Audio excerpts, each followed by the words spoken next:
Welcome home to USA Global TV and Radio, a place where dreams take flight, with authentic storytelling, diverse perspectives and meaningful conversations, where global stories unite and bridges are built beyond all borders. Discover world-class education, entertainment, hope and inspiration. Together, we're building bridges worldwide. Subscribe to our channel, USA Global TV. Download our app, USA Global TV. Be our guest or join our team. Visit usaglobaltv.com.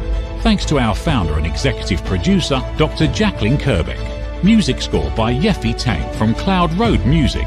Voiceover artist Mike Porter. Creative direction by Paul Garcia. USA Global TV and Radio, your home for global connection. All rights reserved. This video and its contents are the exclusive property of USA Global TV and Radio. Unauthorized use, duplication or redistribution in any form is strictly prohibited.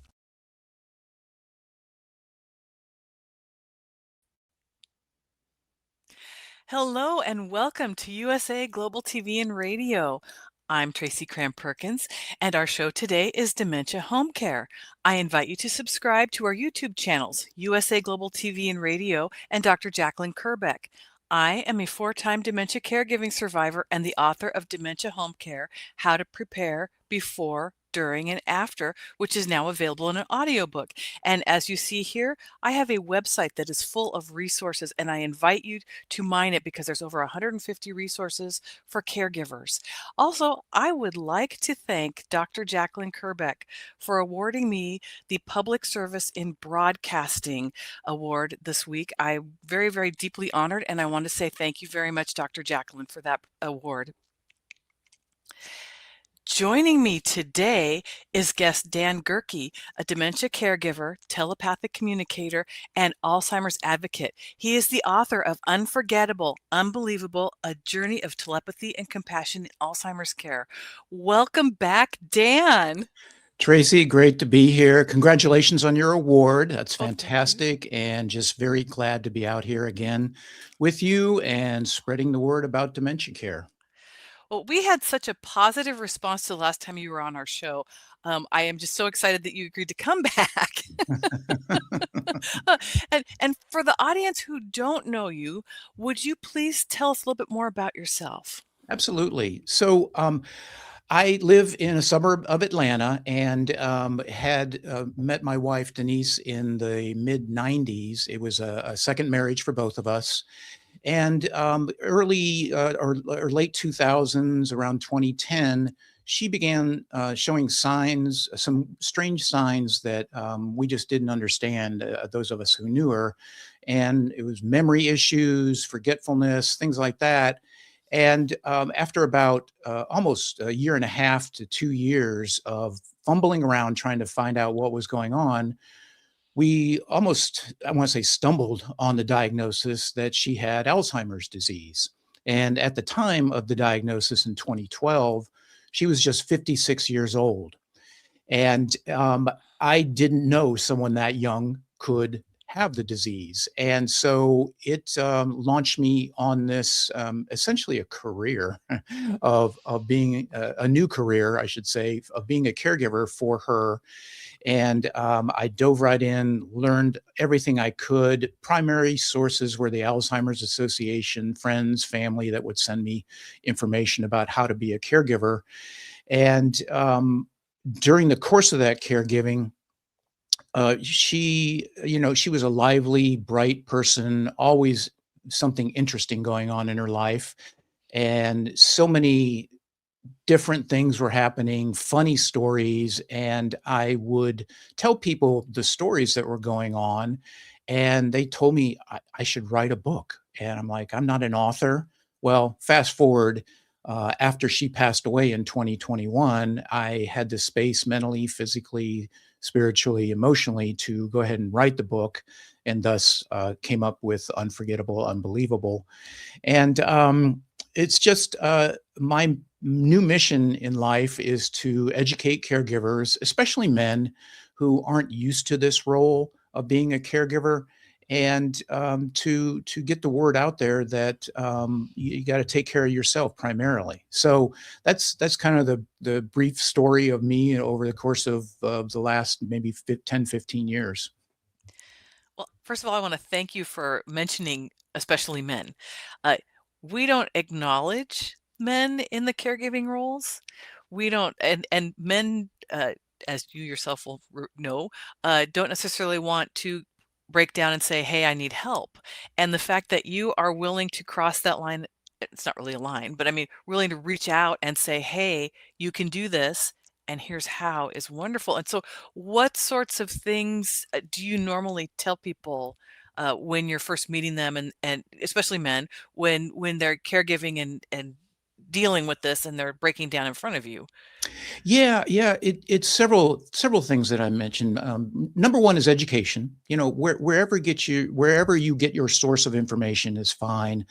As I mentioned, I went to the Alzheimer's Association webpage and went and had meetings with folks at the Alzheimer's Association and came up with a care plan. And so educate. I say number one, educate yourself about the disease and what could potentially happen. Every patient is different. I learned this wonderful phrase from our doctor in that if you've seen one Alzheimer's patient, you have seen one Alzheimer's patient.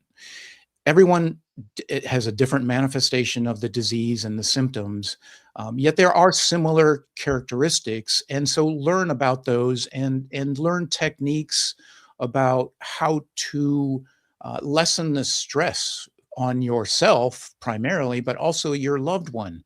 Things like distracting them if they're obsessed with going to the grocery store, which Denise was many times. When are we going to the grocery store? We need to go to the grocery store. All in the course of 5 minutes, I would get asked 20 times. Well, you distract them. Hey, let's go out on the back deck and look at the woods, or whatever. Come up with crazy things to distract them. So it's education, number one. Secondly, find a support group. Support groups were great resources for me. I joined several. To this day, 12 years or so after I joined my first support group, I'm still friends with the other caregivers in that support group, and we have a monthly dinner that we go to and talk, and we've gotten to know each other on a personal level, not just a caregiving level. So support groups are fantastic resources because you find out you're not alone in this journey, that there are others out there and their situations may be worse one meeting and your situation may be worse the next, but you're all there together, bonding together to help each other out. And so support groups are wonderful, wonderful things. And then, I also say when people offer to help, take advantage of it. Don't say, no, I have this, because you don't have this. It is a disease like no other. It was the most stressful period of my life ever, ever, ever, ever. And I don't know what I would have done had I said no to primarily her siblings who came and gave me respite weekends or weekdays, or friends that offered to take her somewhere. And I would immediately say yes. And so I think men, especially, have this thought, attitude, no, I got this. I'm strong. I'm a guy. I've been through situations like this. I'm tough. It's like, you might be, but you're not going to be after this disease. And you've got to take care of yourself first so that you can fully take care of your loved one. Oh, that is so well said, Dan. It is one of the biggest things that I see among caregivers is the men being stoic and basically hiding behind a screen, Yeah. not letting anybody in. And so I'm going to delve into this just a little bit farther. When somebody says they're fine, do you take that as them asking for help? Yes, absolutely. We'll be okay is another one I hear a lot of. And Yeah. it's like, well, you may be right now in this moment, but I make it a habit to quite honestly keep bugging them, right? Mhm. Coming back and calling or emailing and saying, "How you doing? You know, what's new today?" And continue to offer resources. Not be overbearing. You know, I think we all would withdraw if someone came at us and said, "You need to do this," right? Wrong. That's not my approach, and I don't think caregivers appreciate that approach either. And so it's just gentle suggestions, but repeatedly. And so that's what I try and put into my practice when I talk to caregivers, is just like keep checking back with them, keep offering gentle suggestions on what to do. And it's amazing. All of a sudden, you're a great resource, and they're calling you to get advice. It's a wonderful feeling knowing that you're helping people like that. Yeah, yeah. So, can you give us some examples of things that went wrong between you and Denise, and then when you decided to start laughing about it?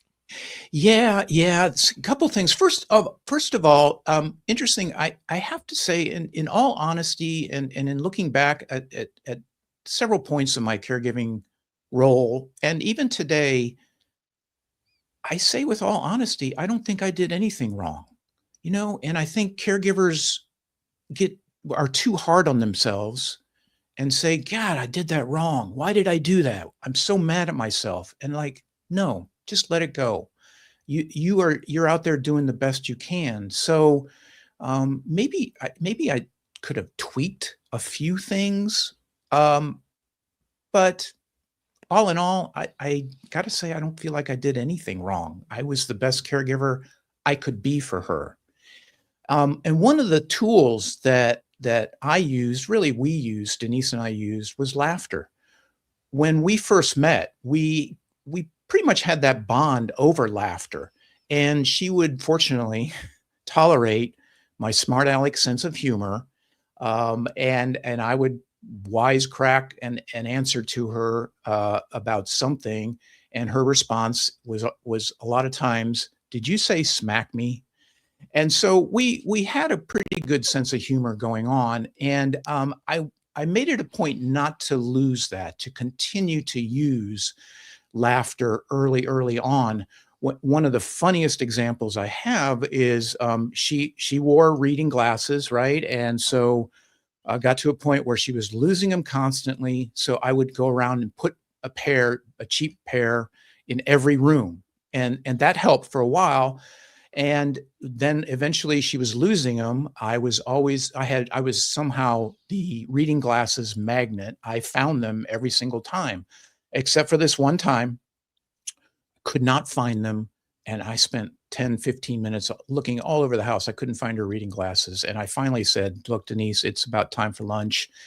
Let me go fix lunch, and then we'll resume the search after lunch." So I go to the refrigerator to open it up, and sure enough, what was on the shelf? Her reading glasses were on a shelf in the refrigerator. And I said, "Come here, Denise." She looked and she just cracked up. She just had the biggest laugh over that situation. So fast forward to the next time she lost her reading glasses, she said, "Dan, I can't find my reading glasses." And I took that risk, which every caregiver should do. And I said, "Did you look in the refrigerator?" And fortunately, she laughed. She cracked up. And then we both made our way to the refrigerator to look, and they weren't there. They were somewhere else. But I think the bottom line is try and develop a sense of humor about it. I think laughter is a perspective. You can look at a situation like the reading glasses and get frustrated, overly frustrated, and get mad at your person that you're taking care of. You can get mad at yourself for losing the reading glasses. But instead of that, I as best I could took the perspective that this is going to be a funny situation. What is the funny situation about it? What is the funny perspective in losing her reading glasses? Well, and fortunately, again, finding them in the refrigerator was a funny situation in and of itself. Yet, I think it's important for the caregiver to look at a situation with the perspective of what is the funny what is the humor in this situation? Because as caregivers, as you know, of people with dementia, it's not always funny and it's tough. So when you laugh, when you can laugh, please, please laugh. I love that so much. It's uh, the fact that you are allowing yourself the joy of play and Yeah. giving yourself, a little hat tip here, because that is something we push off to the side because we're putting aside our childish ways, trying to take care of somebody, which is in a very serious illness. And yet there's so much collateral beauty that can be found if we give ourselves that permission to play and laugh. And what you just so eloquently stated is that we all need to choose to do that and survive. And I just love how you worded that, because it's very, very difficult for people to give themselves the permission to laugh. Now, do you teach people how to laugh at all, or exercises for that? I'm just curious. Oh, that's a great question.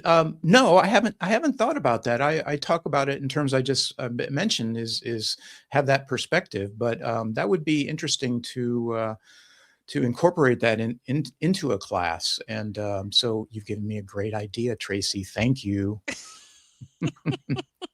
Well, I was just curious because I know myself, I use laughter yoga, but just to get myself going. Oh, So, but I think people don't know how to laugh anymore. yeah, Yeah. yeah, So I don't. yeah. So I'm glad you like that. Love it. Love it. So, so I have another question for you about your caregiving for your wife. I know in the last episode we talked about how she went out and created her own bouquets. Were there other stories like that where she was going out and adventuring, and how did you deal with those? Oh boy, yeah. So one of the funniest ones, and I mentioned this in the book, and I mentioned this over and over again in support groups. I think the funniest story I have was one day we went to Home Depot to get some supplies and whatever we were getting. Um, I'm pushing the shopping cart. She's standing next to me. We're walking back toward our car after checking out, and all of a sudden, she just bolts, just makes a beeline for this car that's parked nearby. This gentleman was driving an SUV. He had the hatchback up, and he's kind of loading whatever he had bought into the side car, into the side part of his car, in the side door. And Denise grabs this tennis ball that's sitting on the edge of his hatchback and comes walking back over. And I'm like, what are you doing? I didn't say that, but that's what I'm thinking. And I said, can I see that tennis ball for a second? And I took it from her, went back over and put it back in the SUV. And the guy didn't see me. So I'm like, okay, dodged a bullet there. I get back, start pushing, take 3 steps with the golf cart, and she does it again. She makes a beeline right over for that tennis ball, grabs it out of the guy's car again. And this time he's standing up and he looks, and he's kind of look at me with this smirk on his face. She gets back over next to me, and I said, "Hey, can I see that tennis ball?" And same thing, and take it and put it back over there. And I look him in the eye, and I said, "Sorry about that." And he just said, "That's okay," and smiled. And to this day, I think he knew what was going on, that there was something going on dementia-wise, because he was very kind about his look, his expression of saying, "Don't worry about it." All right. So after the second time of the tennis ball, I get back, start pushing the cart, take 2 steps. She turns and looks at me and with wagging her finger says, "Don't you ever embarrass me like that again."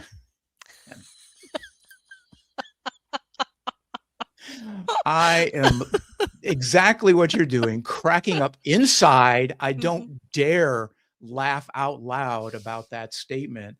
And of course, being the good caregiver, the good husband, I said, "I am so sorry. I will not do that again." Oh my gosh. It just, I tell that, like I said, tell that story over and over again because it is so funny. It's just, again, her perspective of what was going on was completely different. But yet my perspective was that it was yikes, what's going on? But then something funny ended up happening at the end that made me laugh. And again, it was my perspective to embrace that laugh and that humorous part of that situation rather than extol how she did this crazy thing. It was more about the laughter at the end of "Don't embarrass me ever again," you know? So, That's so awesome. yeah. It's Yeah. so awesome. Yeah. So I want to shift gears here just a little bit. We had some questions from audience members from your Yeah. last appearance on the show, and I wanted to throw those at you and see what your take is, if you don't mind. Okay. I'll get my Okay. catcher's mitt out. I'm ready. Okay. Okay. Okay. And so all of this, and for the audience that haven't seen the previous episode, our last episode was all about telepathy and caregiving. And so we're going to shift gears and talk about that a little bit more in depth. So one of the questions we received was, what are the most frequent, what are the things that you can do to keep them more comfortable and less agitated if they cannot speak to their loved one telepathically? Yeah, and I would great question, and I would check in telepathically with Denise during those times after she had stopped communicating verbally.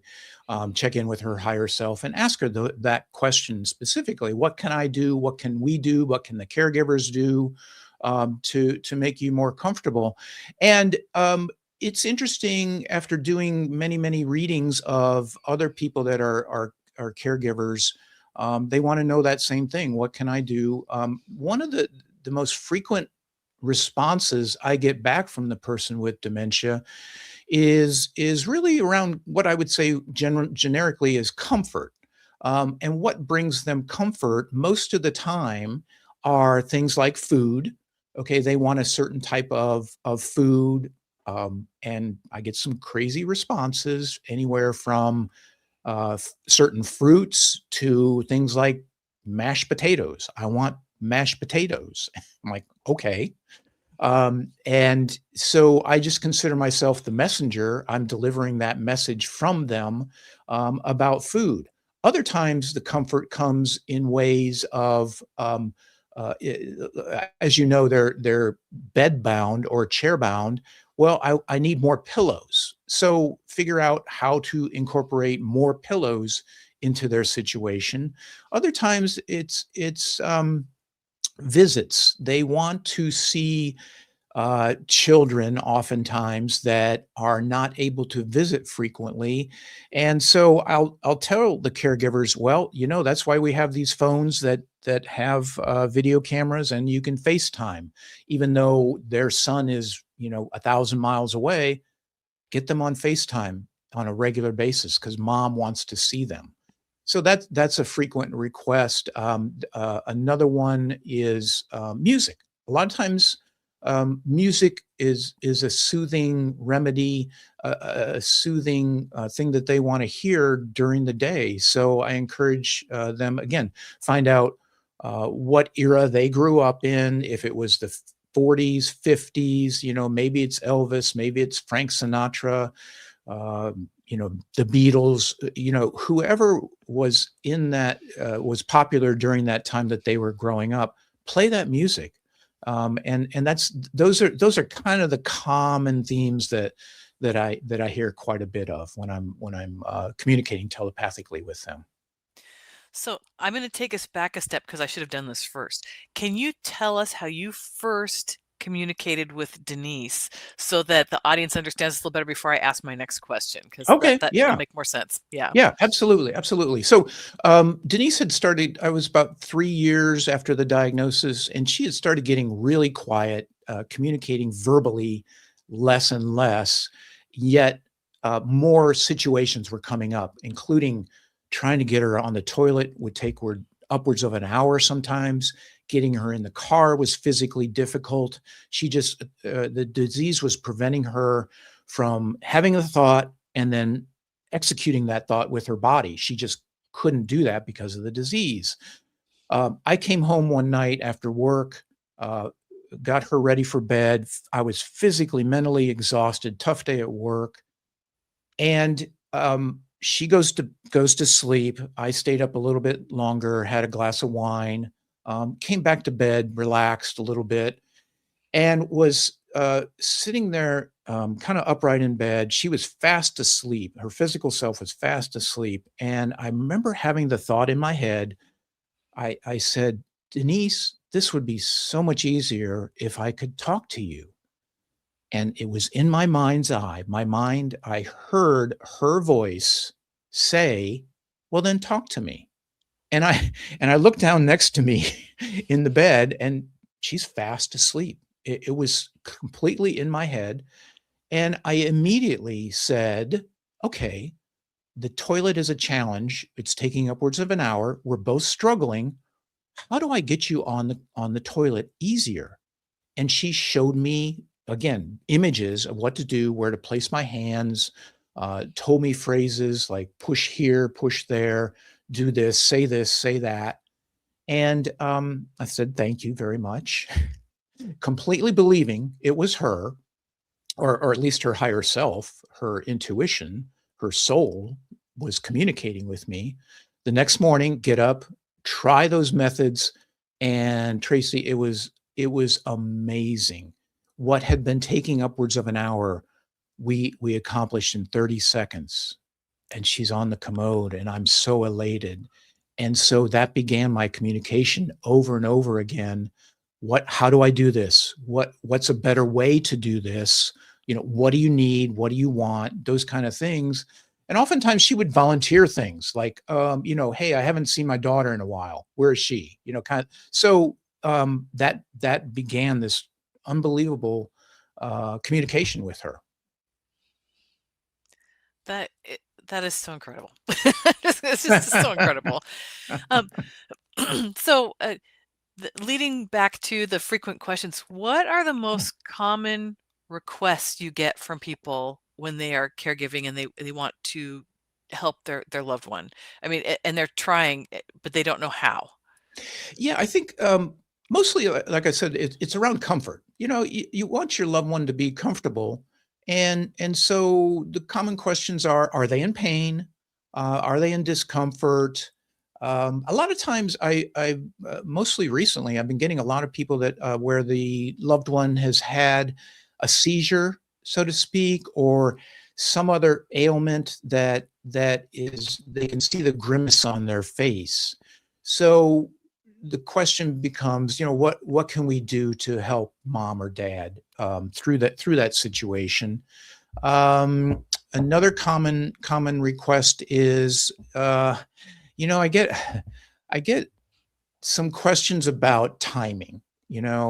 How much longer is mom going to be around? Does dad have much longer? Should we gather the family?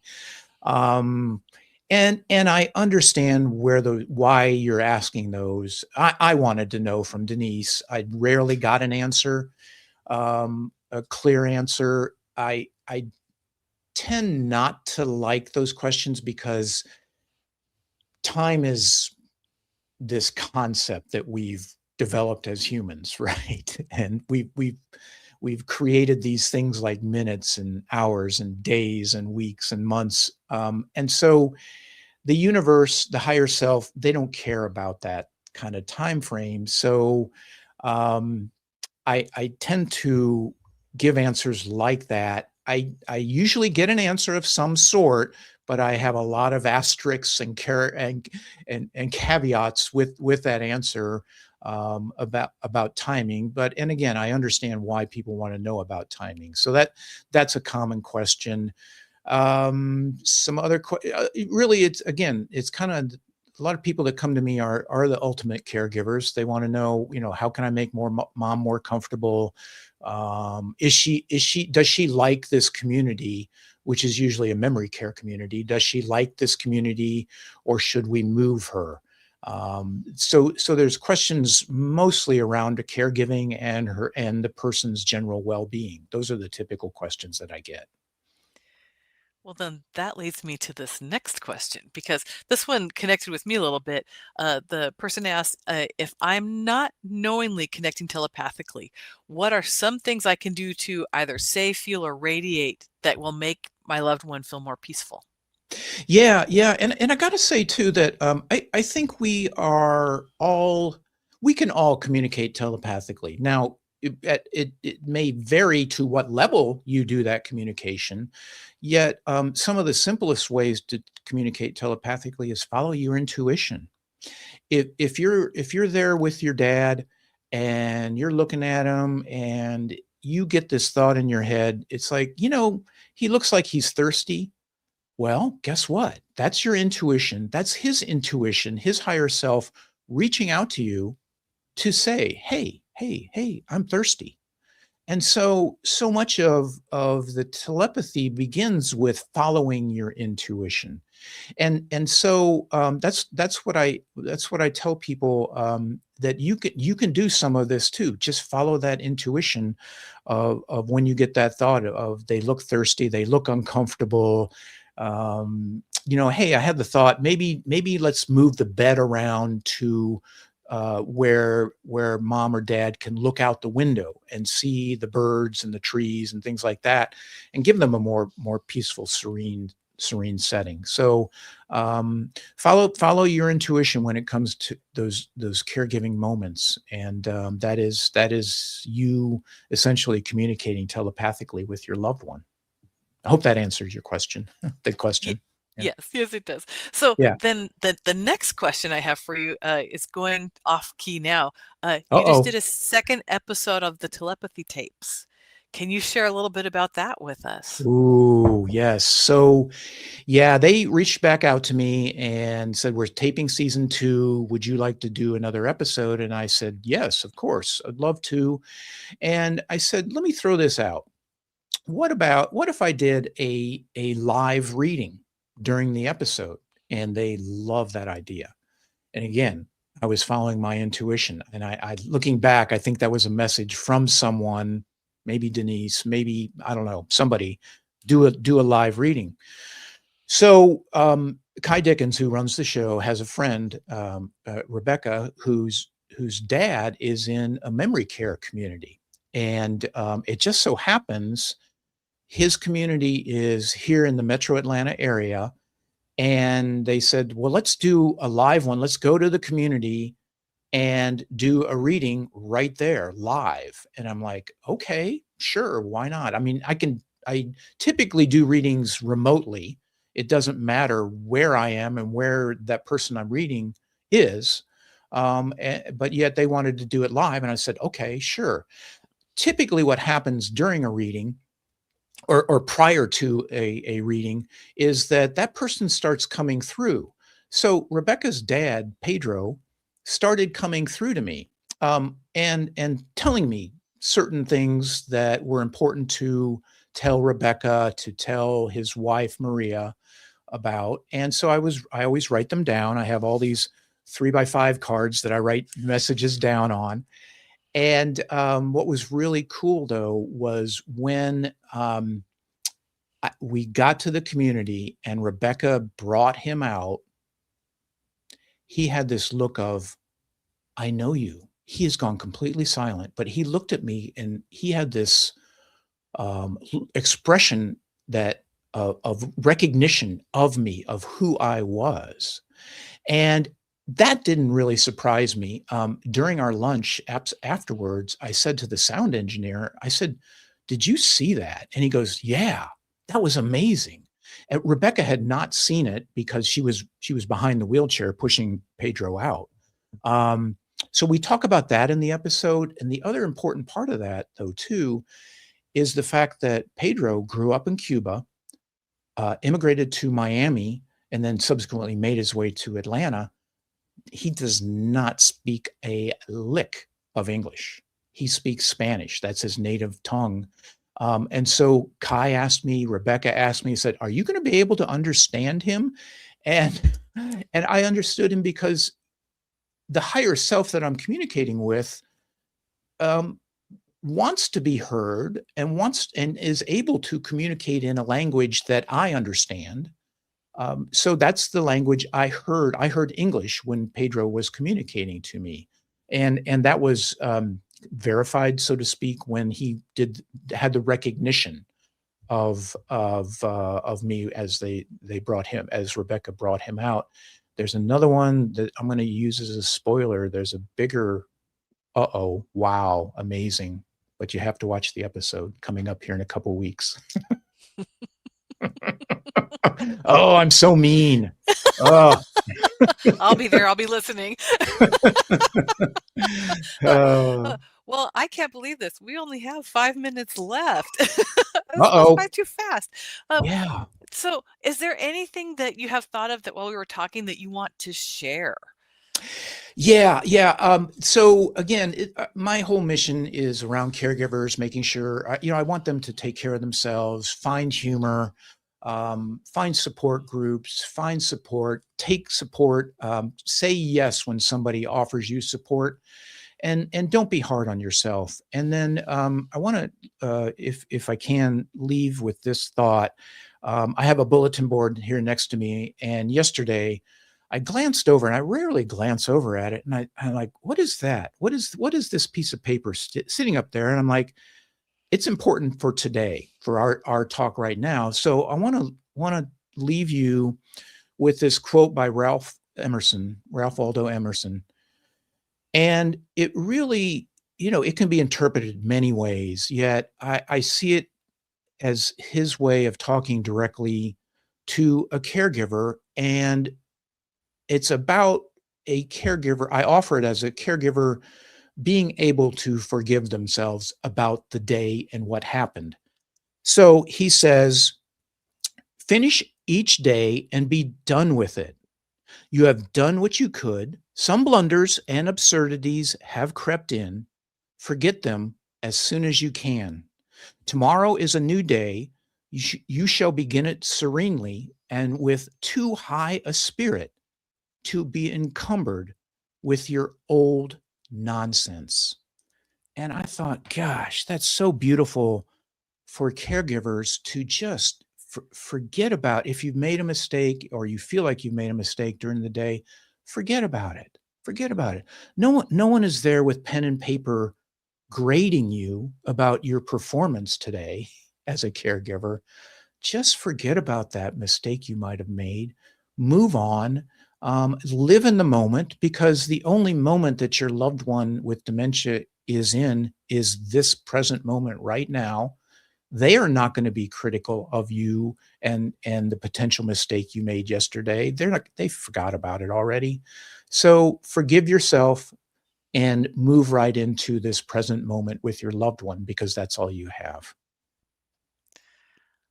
Wow. Thank you. All right. I do want to do one other thing. Can you Yeah. tell us about your website, Soul to Soul Communications? Yeah. Yeah. So my website, as you mentioned, Soul to Soul Communication, is a way to investigate a little bit more about me. And I'm so glad you brought that up, because I'm actually going through an update of that right now. It's got to be updated. But it still will be live. You can learn more about my book, some of the work I do, which is primarily doing readings for people that are caring for their loved ones that have gone silent. I will do telepathic readings. I also do training. If people feel that they are communicating telepathically and they want to kind of boost that communication, I do a 6-week course with them and train them how to boost that signal they're getting, basically. I also offer Reiki. I'm a Reiki master. So the website talks about all those. I also have a hobby that has turned into a business. I make candles. And so those are on there as well. So come see me there and see what resonates with you. So that's my website. I also offer my email. Please reach out to me if you'd like to learn more. Have a free consultation about telepathy. I'll sit and chat with you for a little bit, and maybe you decide not to have a telepathic session. Maybe you do, but it's all there on the website. And thank you for mentioning it. Well, Dan, thank you so much for joining us today. It's been wonderful Thank again. you. Thank you. I really mean this sincerely. I enjoy talking with you, and it's fun, Tracy. And thank you. It's easy to see why you won an award. So Oh, thank you. Thank you. Well, we will be back on January 20th with guest Allison Schreier, president of Zinnia TV, and discuss her husband Evan's journey with frontal temporal dementia, also known as FTD, for the next episode of the Dementia Home Care Show. In the meantime, you can go over to our YouTube channels at USA Global TV and Radio and Dr. Jacqueline Kerbeck and look for the Dementia Home Care playlist, where you'll find all of our past episodes. Thank you to the wonderful Dr. Jacqueline Kerbeck for all of her hard work behind the scenes today. And thank you to our sponsors for making this possible. See you next time, everyone. USA Global TV and Radio proudly presents Tracy Cram Perkins, a dementia caregiving survivor teaching how to balance care with peace of mind. #1 resource for dementia caregivers. It's the book Dementia Home Care, How to Prepare Before, During, and After. Over 17,000 copies sold of this must-have guide. And now a testimonial from Tracy Smith. If I was to describe this book to someone who is going through a similar situation, I would underscore how important it is to have some sort of a tool or a guidebook to help you through certain stages. And there's so many, it's such an unknown topic to the average person. And to have this as a reference is essential. It's going to help you get through it personally, as well as help your loved one manage. To learn more, go to tracycramperkins.com. Tracy Cram Perkins is an award-winning author. She's also the host of Dementia Home Care television show. Watch it here on USA Global TV and Radio. Listen, babe, now, listen, babe, now. Listen, babe, now, listen, babe, now. Listen, babe, now, listen, babe, now.